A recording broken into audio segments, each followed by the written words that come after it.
Just ahead on CTV News. Another vehicle crash that ended up fatal left this damage here in front of a condominium building. I'll tell you what happened exactly coming up on CTV News. And a former firefighter who pleaded guilty for sexually abusing 4 boys receives no additional prison time. Though decades have passed, the profound impact of these crimes on the survivors has not diminished.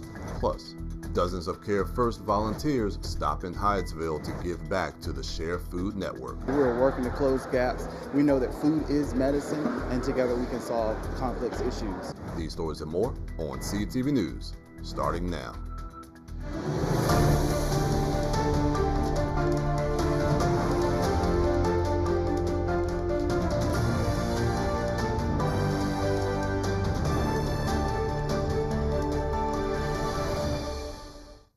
Good evening. This is CTV News for July 15th. I'm Alexis Davila. And I'm Michaela Newton. Thanks so much for joining us.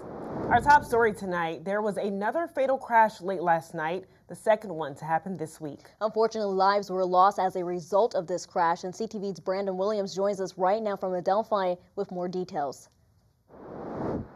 Yeah, Alexis and Michaela, road safety continues to be an issue this week in the county. This is the second fatal crash that has happened this week in Prince George's County, a 3-vehicle crash that has left 3 people dead. And take a look down here at my feet. You can still see the debris here along the sidewalk. We're here at the intersection of New Hampshire Avenue and Metzeroth Road. Around 11:30 p.m. Tuesday night, Prince George's County Police responded to a crash here at the intersection where there was a motorcycle rider and 2 other vehicles involved. The motorcycle rider was pronounced dead at the scene along with 2 people in the second vehicle. 2 other people, however, were in the third vehicle and they were transported to a hospital with non-life-threatening injuries. Area roads were closed for a few hours but were reopened around 5:30 a.m. this morning. Earlier this afternoon, County Police gave an update on their investigation, and this is what they had to say. I received an email from our collision analysis reconstruction unit who investigates these crashes. And what was said to me was that a number of these fatalities would have been prevented had people worn their seatbelts. So it is an incredibly complex investigation, one of the most complex investigations within law enforcement. So that's sometimes why it takes quite a while to come out with a determination. We will keep you updated as more information becomes available on this scene. But for now, reporting in Adelphi, I'm Brandon Williams. For CTV News, back to you at the desk. All right, thanks, Brandon, for that report. Anyone with information about this case and would like to speak with an investigator is asked to contact 301-731-4422. A former Prince George's County firefighter pleads guilty to sexually abusing 4 boys in the 1990s. One of the victims, who was a junior firefighter, says John Inman began abusing him when he was 13 and Inman was 27. Court documents say the abuse happened in several locations, including the Hyattsville Fire Station, Inman's home, and classrooms on the University of Maryland campus. The terms of the plea deal left the judge angry, considering Inman's 45-year sentence was suspended except the 388 days previously served, meaning Inman will have to serve no more jail time. Prince George's County State's Attorney Tara Jackson defended the deal, which was agreed to by the victims. We're grateful to the survivors whose courage made this prosecution possible, as they were willing to stand up and describe what happened to them years ago. Inman was sentenced to 5 years probation, and Jackson says if there are any more victims to come forward, and the case will be handled accordingly. Meanwhile, the Maryland Attorney General's Independent Investigations Division is investigating a fatal police-involved shooting in Gaithersburg. Officials say Montgomery County and Gaithersburg police responded to reports of an armed man at a bus stop Sunday evening. After speaking with the man for several minutes, multiple officers opened fire, killing 46-year-old Elliot Powers of Rockville. A handgun was recovered at the scene and no officers were injured. And dangerous heat is returning to the D.C. region today, with temperatures expected to climb above 100 degrees and heat index values reaching as high as 109. A heat advisory is in effect through 8 p.m. along with a code orange air quality alert due to wildfire smoke. Officials are urging people to stay hydrated, limit time outdoors during the hottest part of the day, and locations for cooling centers throughout the county is available on the county's website, princegeorgescountymd.gov. New county legislation is passed this week to protect women with fibroids. Workplace accommodations will now be offered to county employees and contractors who suffer from severe menstrual or uterine fibroid symptoms. This means flexible leave policies and more remote work days when needed. Fibroids are non-cancerous tumors in the uterus and can cause bleeding, pain, and infertility. This affects up to 80% of Black women by the age of 50. Legislation will also improve access to insurance resources, along with more public awareness campaigns in the county with the health department. Today, more than 600 Care First Blue Cross Blue Shield volunteers from across the DMV took part in community service activities. It's a part of the company's week of Equity in Action. And in Hyattsville, nearly 40 volunteers partnered with Share Food Network to help put together food boxes. Every summer, the Share Food Network makes food packages to ensure children don't go without a meal. Volunteers made nearly 1,000 packages. Many students rely on those meals at school, and the summertime is the hardest time and most challenging time for parents to put food on the table. And this School's Out package is a kid-friendly package that allows younger kids to utilize the microwave, which is a lot safer than the stovetop or the oven. Who doesn't like a couple hours off of work to go and give back to the community? And so this is a way that we're putting our values into action, a way that our community and our company is giving back, because we see the value in giving back to communities. For us, it's not just about providing health insurance, but being a true partner. Care First Blue Cross Blue Shield's Week of Equity in Action began back in 2019. Hundreds of county residents ditched the appointments and seek housing help, all at a one-stop shop. UCAP hosted a housing resource fair today, and it's designed to help a range of people, from first-time home buyers to applying for senior living. Nearly 500 people signed up for the fair, more than triple the turnout compared to last year. Funding and affordable housing availability are the most common issues homeowners and buyers face in this economy. Most of them, even though if you have a good income, they can't afford the payments are so high. So, you know, we're here to help them with down payment assistance. Nearly 40 vendors were available, from mortgage companies, landlords, to even HUD housing counselors. And you're watching CTV News. I'm Alexis Davila. And I'm Michaela Newton. Still to come. Maryland Tax-Free Week is just around the corner. I'm Jonathan Hunter. Coming up, I have details on how you can save when you do your back-to-school shopping. For decades, I've taught you everything I know.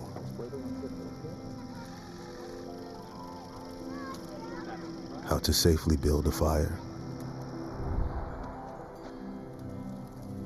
How to control the flames.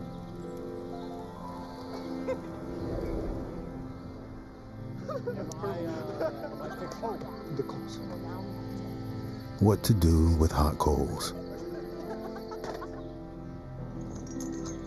How to secure your chains.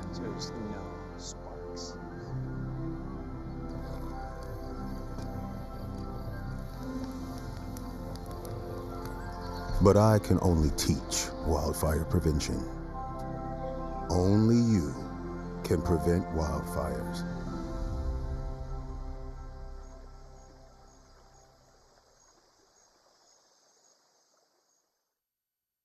We are mercy on a mission. Together we bring hope and healing. When you see the changes in people's lives, these are the things that makes your life really worthwhile. Shared our laughter, held our tears, built a bond that outlasts years. Even though I know we are here for work, sometimes it doesn't feel like it because it's just people you love. This experience is definitely staying with me for as long as I have memory. bonds we formed forever, they last. To see how you can change lives, visit mercyships.org today. Well, in just a few weeks, parents will be heading to the stores to do some back-to-school shopping. That's right, and if you're buying clothes for your kids, the best time to purchase them would be the second week of August, also known as Maryland's tax-free week. Comptroller Brooke Learman came to Prince George's County today to get the word out about the week and the savings. Inside the Beltway Plaza Mall, Maryland Comptroller Brooke Learman wanted to let everyone know about the upcoming Shop Maryland Tax-Free Week that is set to take place from August 9th to the 15th. The savings that people make, they matter. They matter as costs rise and we navigate the impact. And that's why this year we are working to get the word out early. During the week, the 6% sales tax will be waived on clothing and shoes for items less than $100. Plus, the first $40 of a backpack will be tax exempt. And so this is an initiative that we in the General Assembly are very proud of. It is something that we feel is super important for all of our families across the state of Maryland.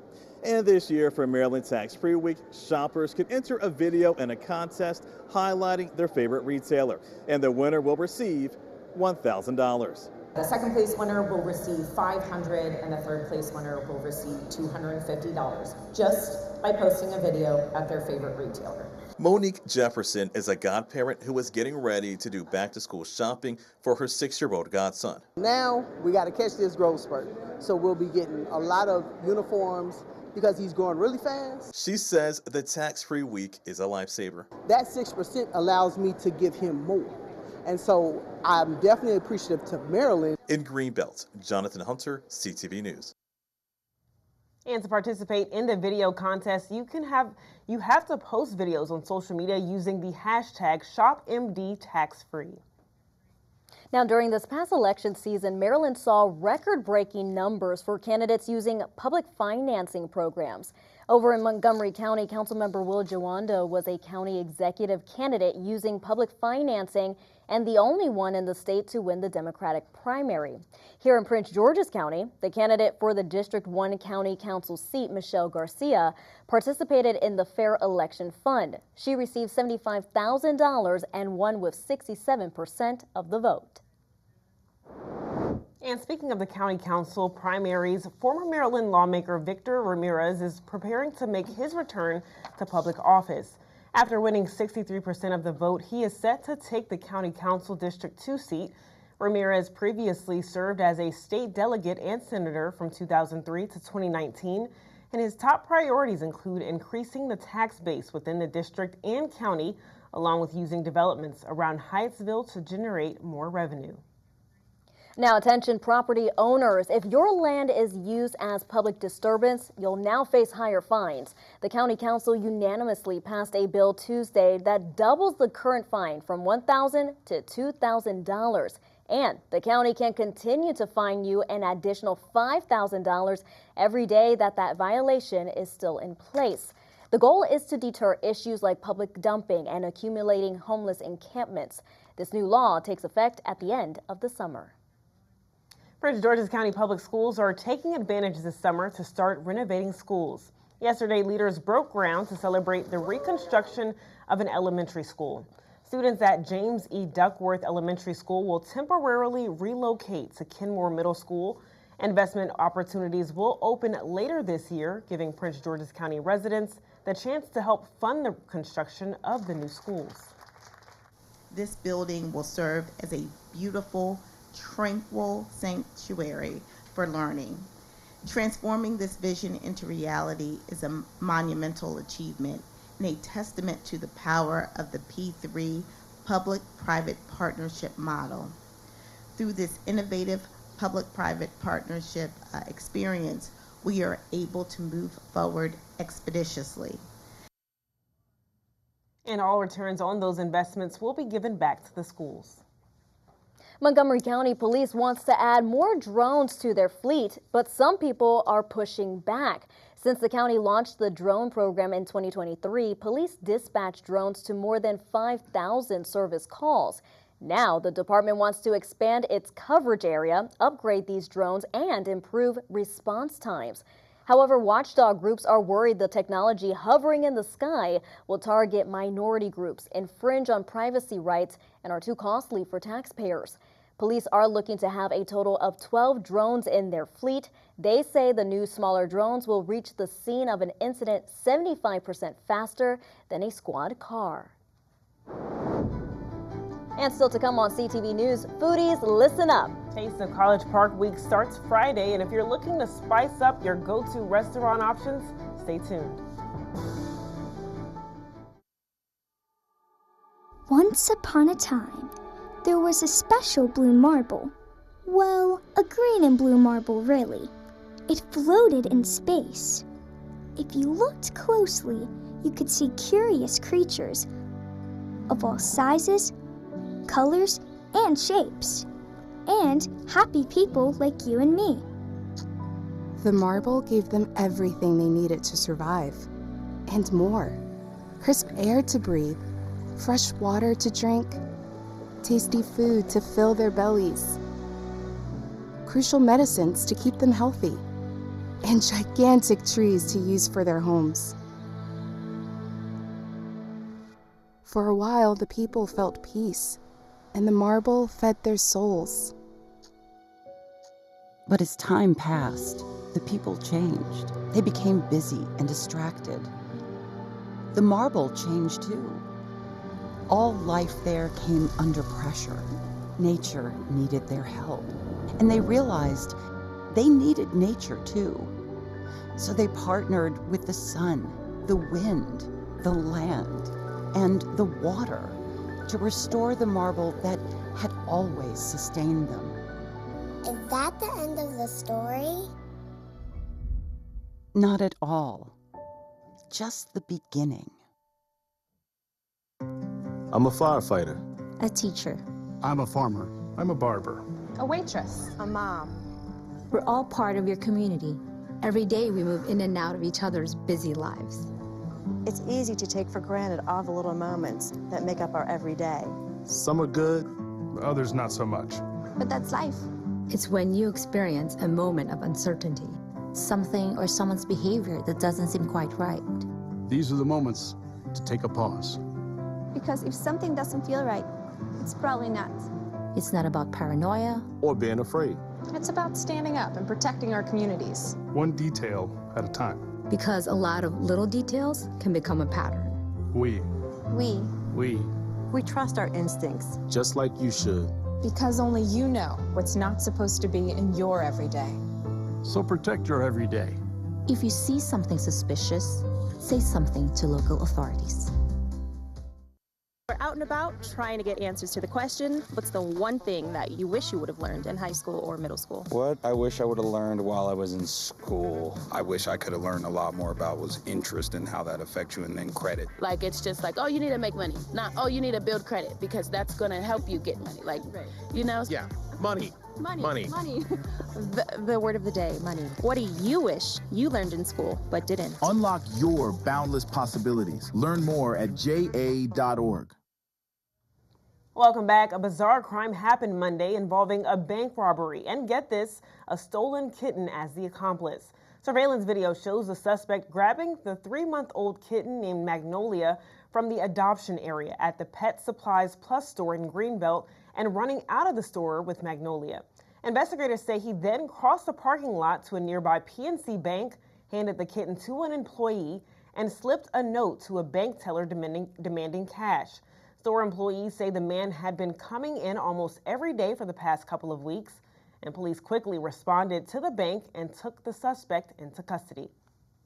It was shocking. I got the call and I was about a 3-minute drive away, so I immediately jumped in my car. The call was that one of our kittens had been stolen from Pet Supplies Plus, which I couldn't imagine how that was even possible because the habitat's locked. The key was put away, but the guy had apparently been observing for a couple of weeks, so he knew where the key was kept. Magnolia was safely recovered and was not injured. Authorities say the investigation remains active.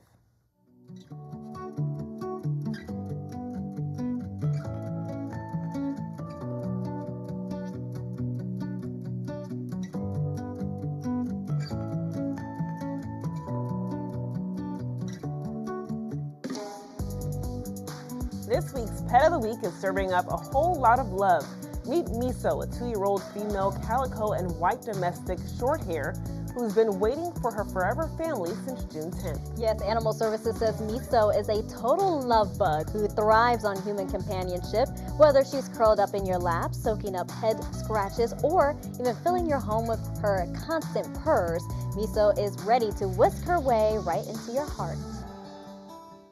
She is on the larger side. You know, we all like a cat with a little bit of extra fluff, but she's super spoiled. And she's just waiting for her loving home. She actually has extra paws, extra feet. She has 7 on the top and 5 on the bottom.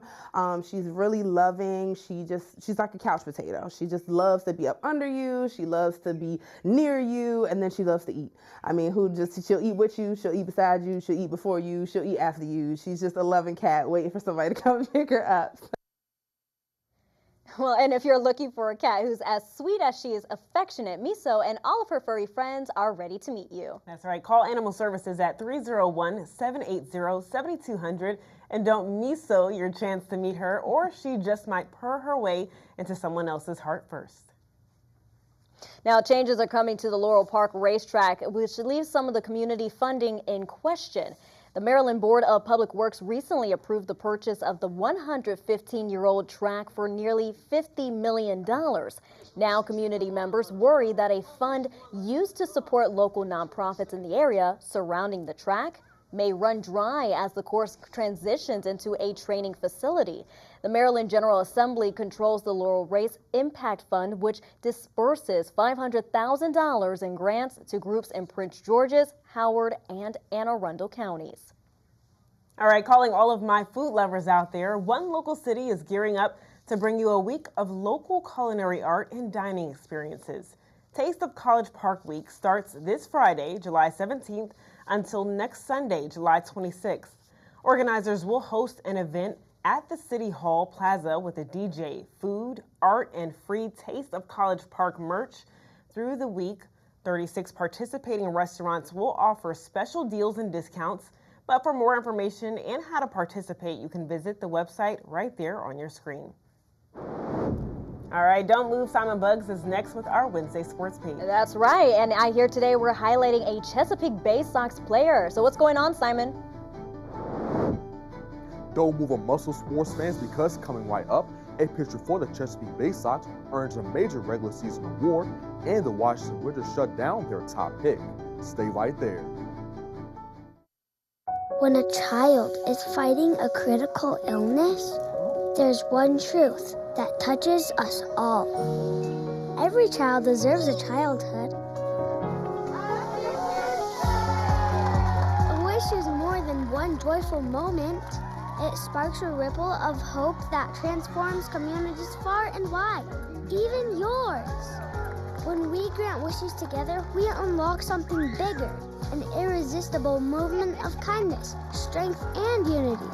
A spark that uplifts us all. The whole spirit of what Make-A-Wish is and does, that isn't just life-changing for one individual or one family. That is world-changing. Become a wish maker today and be part of a journey that truly changes lives. There's nothing like celebrating a big play.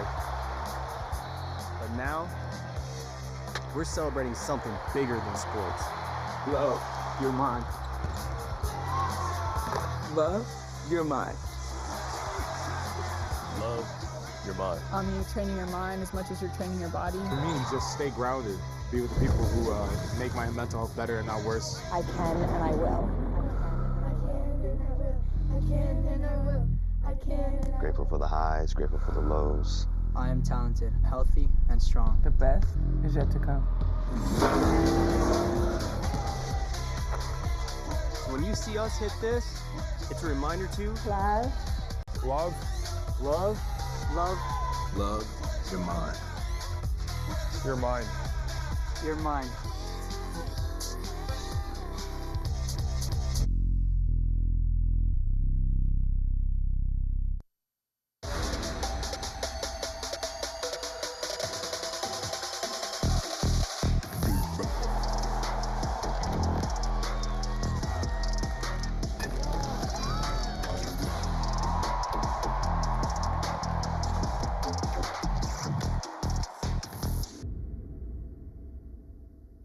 All right, everybody, let's get into your Wednesday sports page. Now, the Terps volleyball team is just 1 month away from the start of the 2026 season.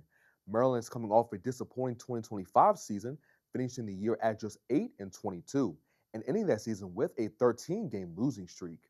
Now, I talked to head coach Adam Hughes and outside hitter Sidney Bryant recently, and with the new additions the team has, both Bryant and Hughes are hoping their squad can have a bounce-back year. And we've got a lot of changes this year. We've got 5 freshmen who all came in January. The gray shirteds are all here. Got a few international players. So the energy's a little bit different. I think we switched some things up. I'm excited for August camp to kick off, and we're counting down the days. I'm really excited. We have a fairly young team, so of course that means a lot of energy. Like the camp, vibes are high in the locker room, so I'm extremely excited for the season. I think we're going to do some big things, and I've seen a lot of improvements already, so I'm really excited to see what comes next. Maryland will open up the season in the nation's capital against Howard University on August 28th. Switching gears to the Diamond, congratulations to Bay Sox player Luis De Leon on being named the Eastern League's Pitcher of the Week. This comes after De Leon posted career highs in innings pitched and thrown in the team's win over the Akron Rubber Ducks this past Saturday. He also didn't allow a hit until a 2-out single in the 7th inning. The Orioles prospect also haven't given up any runs in his last 2 starts. De Leon is currently the Orioles' 4th-ranked prospect. He and the rest of the team will face off next against the Hartford Yard Goats on Friday at 7:05. Meantime, listen up, Wizards fans, as #1 pick AJ DeBance's time in the Summer League has come to an end as the team has shut him down. The BYU product played in 2 Summer League games and averaged 25 points, 7 boards, and 2 assists. Wizards fans will not have to wait until October to see DeBance in action again. The Wizards will continue Summer League play, though, as they'll match up against Los Angeles Clippers next tonight at 10:30. And wrapping up sports, the Washington Mystics took down the Toronto Temple last night, 79-62 for their 2nd straight win. Washington will take the court next against the Portland Fire tomorrow at 7 o'clock. And that wraps up your Wednesday sports page. Simon Bucks, CTV Sports. All right, thanks, Simon. Let's take a look at our 3-day weather forecast. Tonight, the heat advisory will lift at 8, but it'll still be a hot night at 79 degrees. Tomorrow, we're staying in the hundreds, 101 degrees to be exact, with wind speeds up to 7 miles per hour. Friday will be mostly sunny with a high of 94, but expect some showers overnight. Saturday, we'll have a high of 91 and a low of 73 degrees, but grab your umbrellas and rain boots because we have an 80% chance of rain throughout the day. And for our community calendar, this Sunday, the county's Animal Services and Adoption Center is hosting a low-cost drive-up pet clinic. Cats and dogs will receive a rabies vaccination and microchip for a low cost with proof of residency. Services are first come, first served, with a maximum of 2 animals per household.